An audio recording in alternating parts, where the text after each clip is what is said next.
మన ప్రభువును రక్షకుడైన యేసుక్రీస్తు నామములో మీ అందరికీ శుభాభివందనములు తెలియజేస్తున్నాను. అందరూ బాగున్నారా?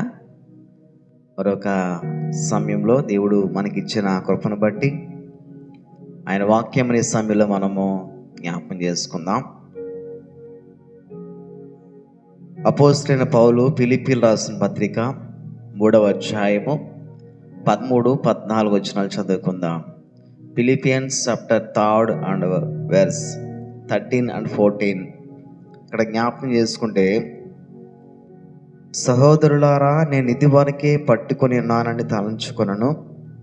అయితే ఒకటి చేయుచున్నాను, వెనుక ఉన్నవి మరచి ముందున్న వాటి కొరకే వేగిరపడుచు క్రీస్తు యేసునందు దేవుని ఉన్నతమైన పిలుపునకు కలుగు బహుమానమును పొందవలనని గురి యొద్దకే పరిగెత్తుచున్నాను అని అపోస్తలుడైన పౌలు మాట్లాడుతూ ఉన్నారు. ఇక్కడ నేను ఒకటి చేయుచున్నాను, అదేంటి అంటే వెనుక ఉన్నవి మరచి ముందున్న వాటి కొరకై వేగిరపడుచు అనే మాట అపోస్తలుడైన పౌలు మాట్లాడుతూ ఉన్నాడు. అంటే మన ఆత్మీయ జీవితంలో కూడా మనము ముందుకు కొనసాగాలంటే, మన ఆత్మీయ జీవితంలో మనం అనుకున్నది మనం జరిగించాలి. దేవుని యొక్క చిత్తమును, దేవుని యొక్క ఉద్దేశమును మనం జరిగించాలంటే గనక తప్పకుండా మనము వెనుకున్నవి మరిచి ముందున్న వాటి కొరకు వేగిరపడాలి. మన ముందు యేసు ప్రభువుని మన ముందు ఉంచుకోవాలి. ఆయన ఏ విధంగా ఈ లోకంలో జీవించాడో ఆయన మార్గములలో జీవించుటకు మన ప్రయత్నం మనం చేయాలి.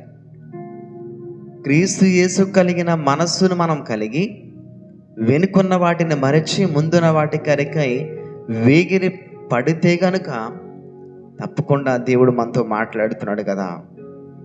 చూడండి 14 వచనంలో, క్రీస్తు యేసునందు దేవుని ఉన్నతమైన పిలుపునకు కలుగు బహుమానమును పొందవలనని గురి యొద్దకే పరిగెత్తుచున్నాను అంటున్నాడు పౌలు గారు. మనకంటూ ఒక గురి ఉంది, ఒక గోల్ మనకుంది.